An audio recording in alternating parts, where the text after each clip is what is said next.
오늘 예배를 통해서 사모하는 심령으로 오신 모든 성도님들께 하나님께서 은혜 베풀어 주시기를 바라고, 말씀을 통해서 기도를 통해서 충만한 성령의 역사를 맛보는 귀한 시간 될 수 있기를 주님의 이름으로 축복합니다. 아멘.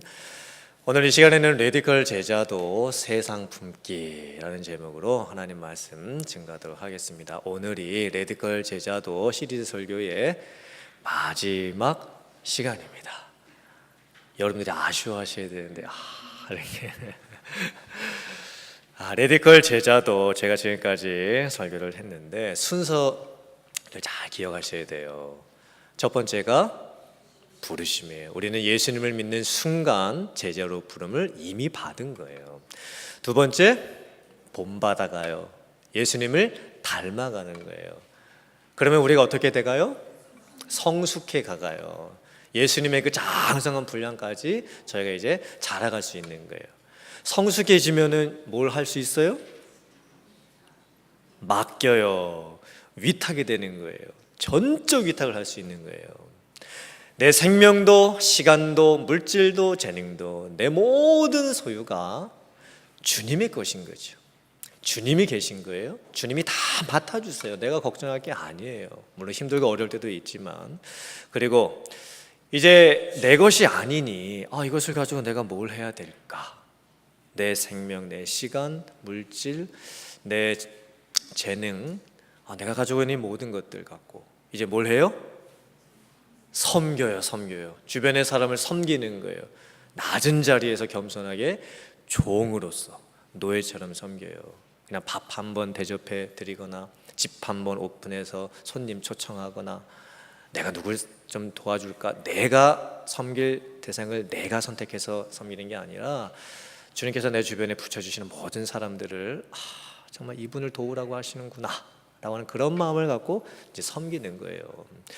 그 섬김의 모습 가운데 가장 중요한 섬김이 있어요. 뭘 삼아요? 제자 삼는 거예요. 섬기는, 종으로서 섬기는 가장 중요한 부분 중에요, 다른 분들을 제자로 삼아서 제자로 이렇게 키워가는 거예요. 그게 제일 또 중요한 섬김입니다. 그 제자 삼는 것을 이제는 우리가 어디에서 해야 되는 거냐면, 제자 삼는 건 교회 안에서 하는 게 아닌 거예요. 오늘 이 말씀과 같이 세상을 품고 세상 속에서 내 삶의 일상 삶의 현장 가운데에서 세상에 영향력을 줄 수 있고 세상을 변화시켜 갈 수 있는 제자가 되는 것, 그게 이제 제자도, 레디컬 제자도의 마지막 모습입니다.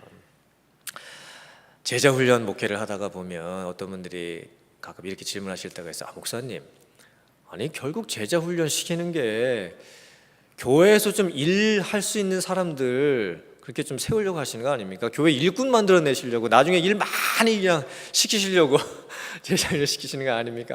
아닙니다.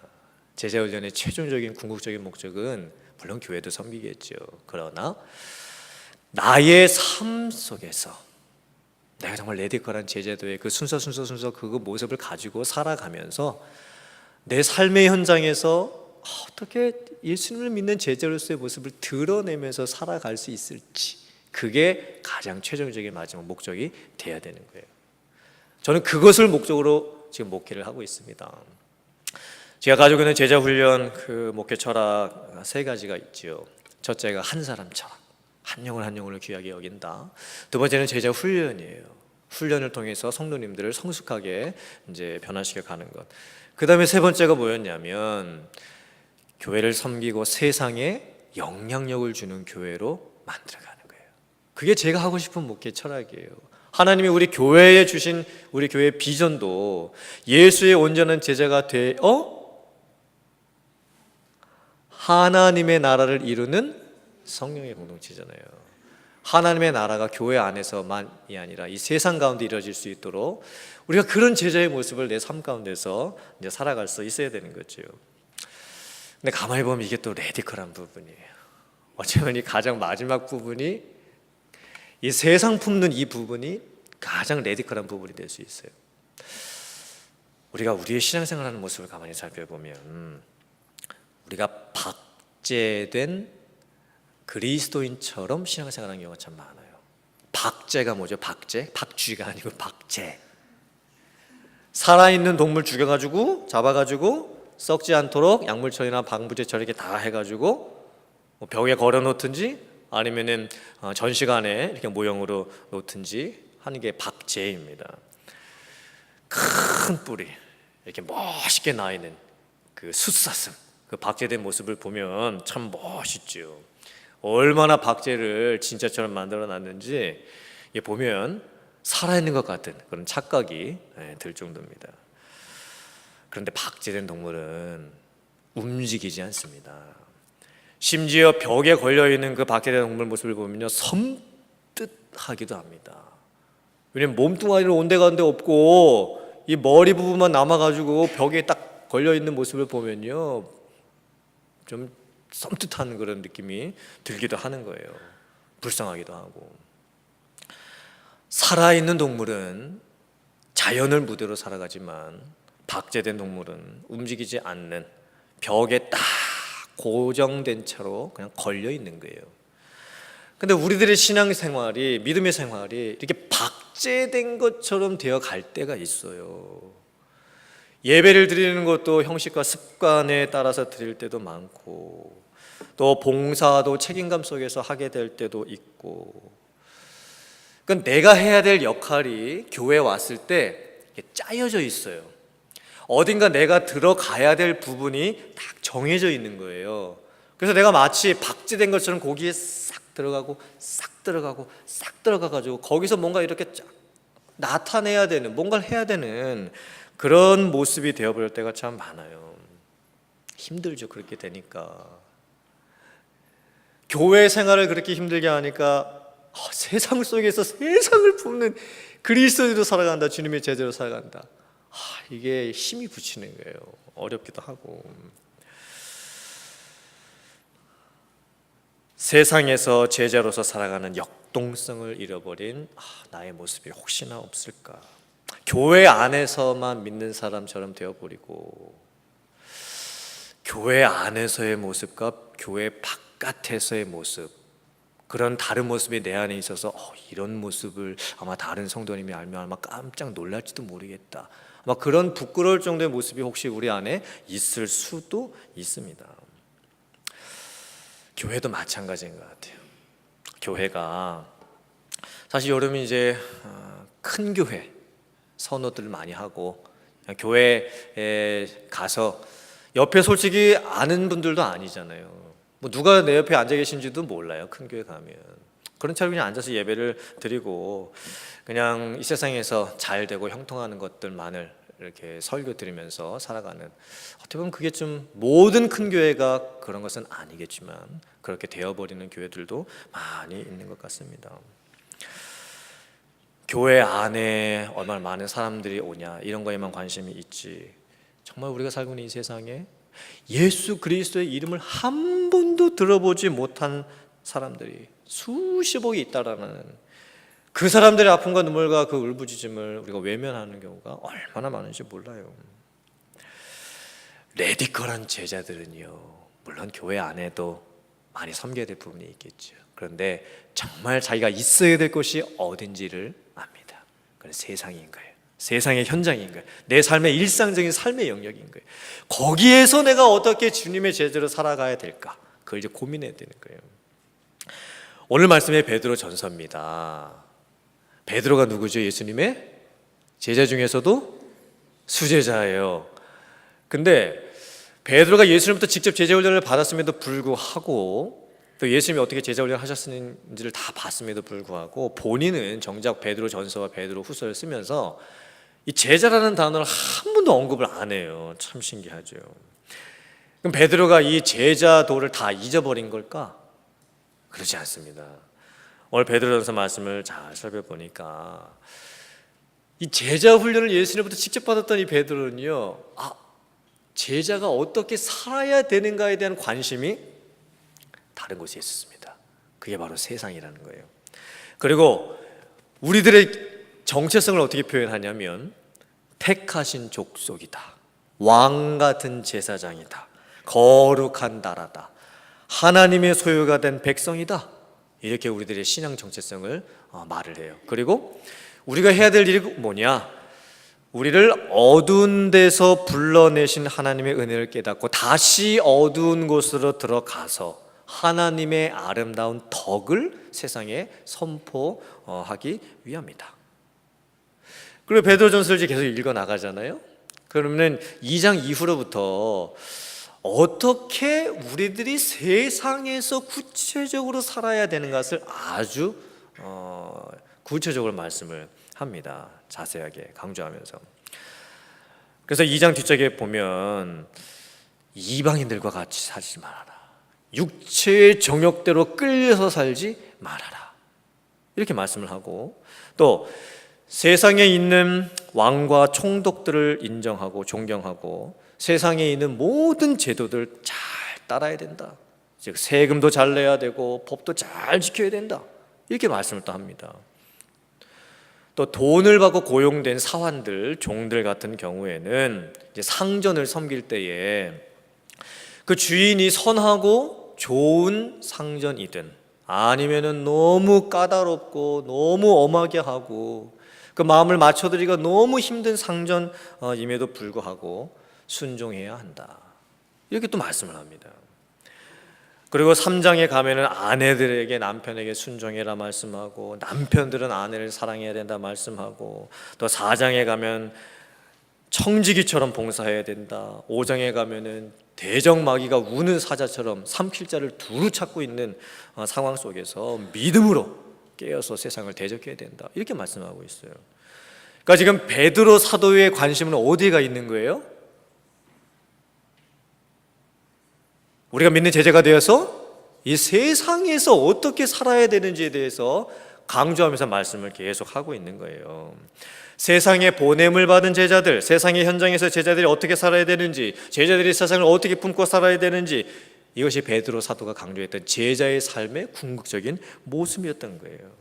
삶의 현장, 나의 삶의 일상적인 삶의 현장에서 어떻게 주님 닮은 제자로 살아가는가, 그것을 계속 말씀을 하고 있는 거예요.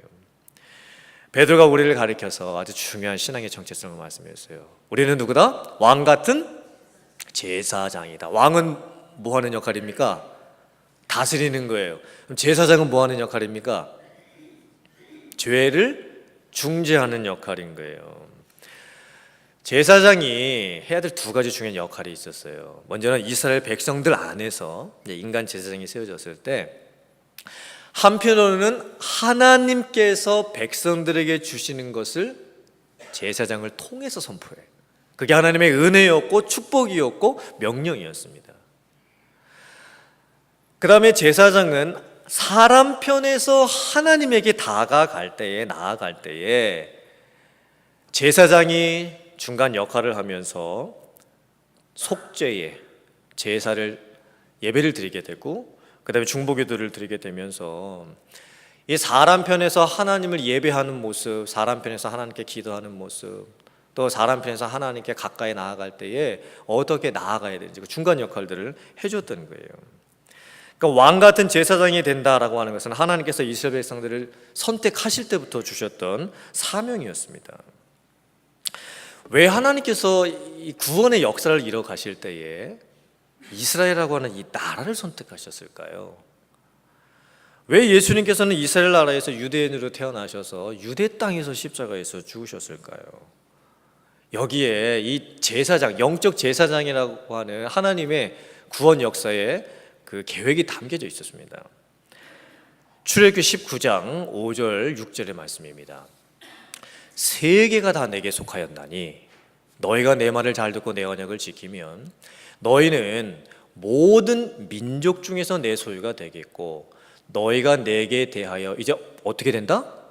한 인간 제사장이 아니라 제사장 나라가 되며 거룩한 백성이 되리라. 너는 이 말을 이스라엘 자손에게 전할지니라. 아멘.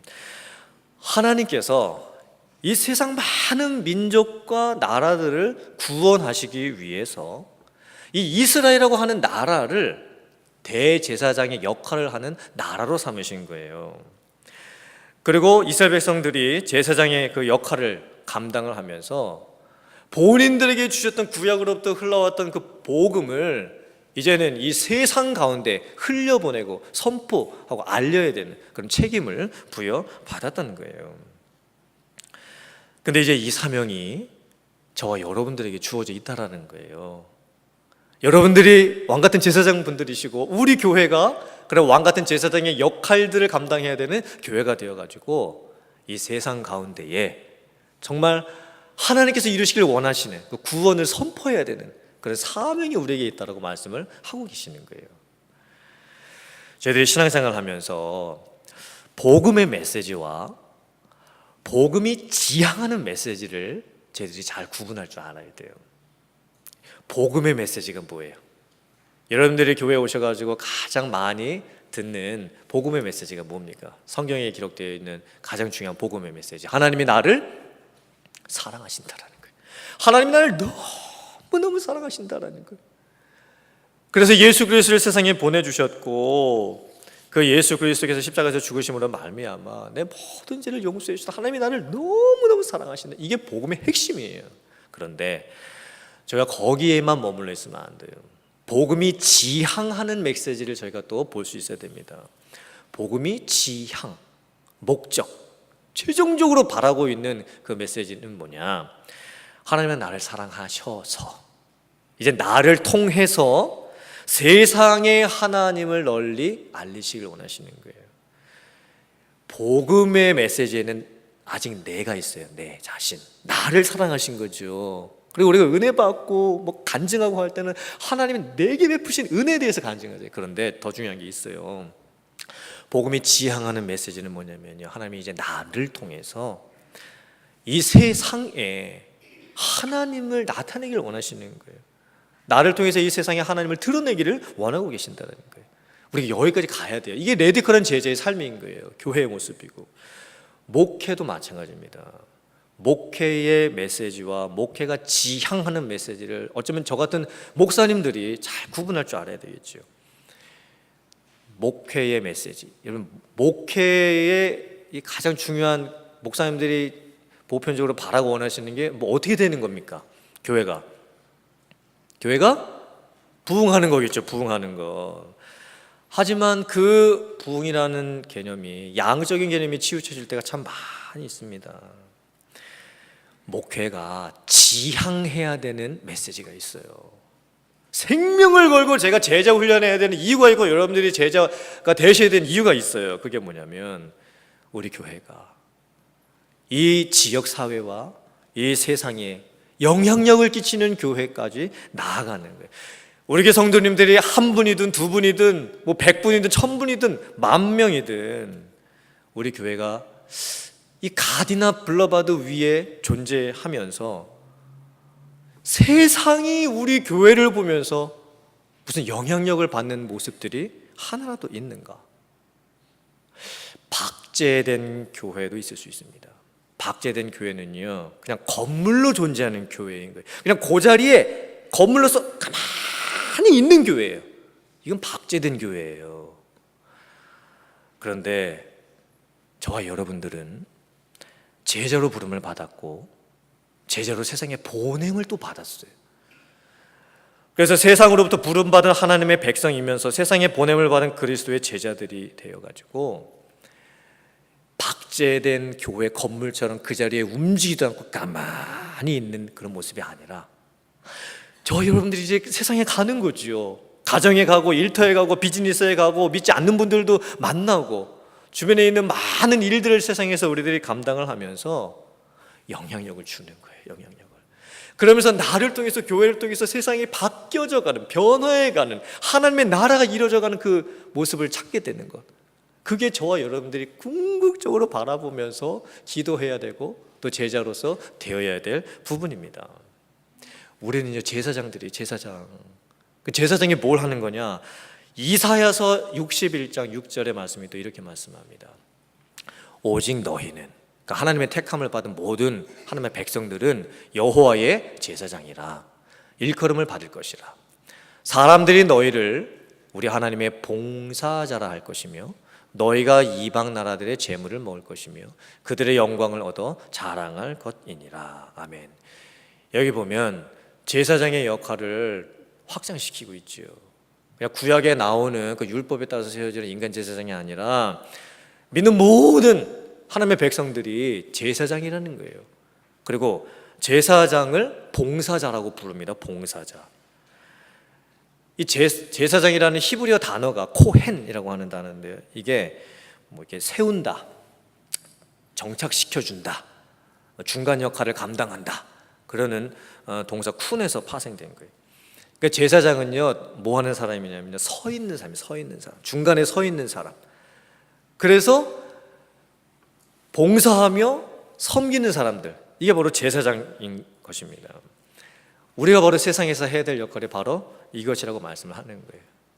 하나님과 세상의 중간에 서서 우리가 세상을 향해서 하나님이 내게 맡겨주신 사명들 감당해 가면서 세상을 위해서 섬기고 봉사하는 것, 그게 우리가 가져야 될 가장 최종적인 마지막 레디컬한 제자의 모습인 거예요. 그럼 그 봉사하는 역할을 우리가 어떻게 감당해야 되는가? 오늘 베드로전서에서 말씀하기를 하나님의 아름다운 덕을 선전하라, 선포해라, 이렇게 말씀을 합니다. 이게 조금 어려운 말인 것 같아요. 덕을 선포해라. 이게 무슨 뜻일까요? 덕이라는 것은요, 뭐 세상 살면서 우리가 윤리적인 어떤 착함을 말하는 덕이 아닙니다. 여기서 말하는 이 덕이라는 것은 헬라어로 아레타스라고 하는데요, 하나님의 전인격적인 속성을 뜻하는 거예요. 그러니까 하나님이 어떠한 분이신가?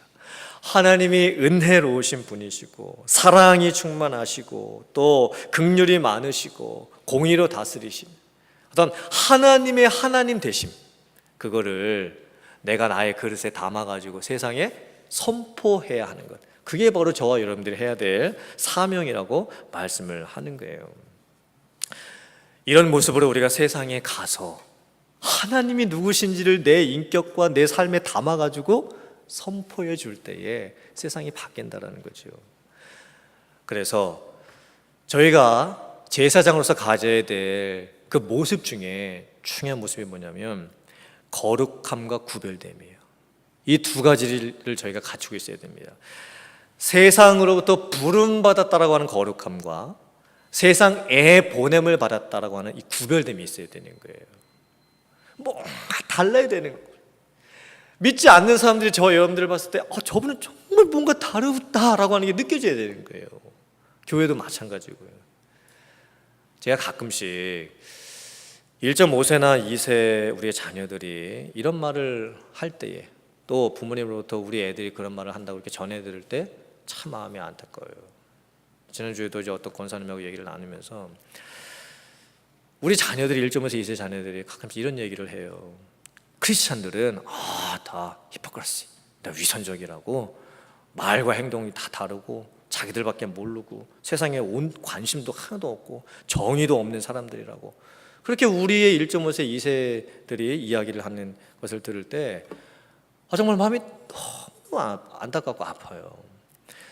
도대체 우리의 자녀들이, 그 자녀들이 뭐 긴 인생을 산 것도 아니고 세상에 나가가지고 뭐 오랜 시간 동안 뭐 일을 하면서 세상을 경험한 것도 아닌데, 이제 대학교 졸업해가지고 일 찾아가지고 세상에 나가면서 이 세상을 살아보니 어떻게 우리의 자녀들이, 믿음 안에서 컸던 자녀들이 기독교인들은 다 위선적이고 다 양쪽 얼굴을 갖고 있는 것 같고 말과 행동이 다 다르고, 어떻게 우리의 자녀들이 그런 생각을 가지게 됐는지 모르겠어요. 그러면서 기독교에 대해서 점점 안 좋게 생각을 하는 거예요. 심지어는 본인의 믿음을 떠나게 되는 경우까지 생겨요. 왜 이렇게 됐을까? 정말 그 자녀들이 세상에 나가서 무슨 모습을 받길래 왜 그리스도인들이 히포크리시라고 위선적이라고 생각을 하게 됐을까? 그래도 우리들이 그 아이들을 믿음으로 얼마나 키우려고 애를 썼고 어렸을 때부터 말씀 훈련을 그렇게 집에서도 시키고 했는데 결국은 우리의 자녀들이 세상에 나가가지고 고백하게 된다는 게 기독교인들은 위선적이라고. 너무너무 안타까워요. 너무너무. 어쩌면 우리들도 더 보여줘야 될 그런 믿음의 모습을 우리 애들한테 많이 못 보여줘서 그럴 수도 있겠죠. 더 정말 우리들이 품고 아빠 엄마가 어떻게 신앙생활 하는지를 더 좀 보여주고 충분히 좀 얘기도 좀 하고 세상에 나갔을 때 걔네들이 겪게 될 그런 힘겨움이 뭔지도 알려줬어야 되는데 물론 우리들이 잘하지 못한 부분도 있기는 합니다.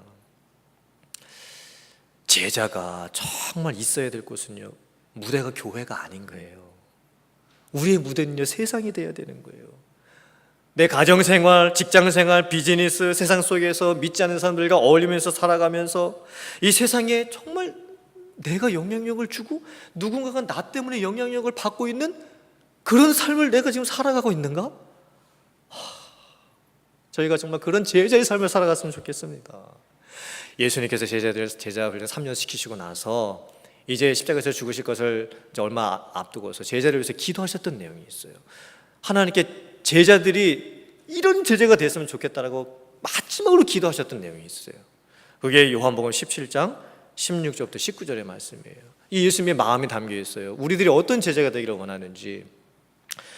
내가 세상에 속하지 아니함 같이 그들도 세상에 속하지 아니하였사옵나이다. 그들을 진리로 거룩하게 하옵소서. 아버지의 말씀은 진리이니이다.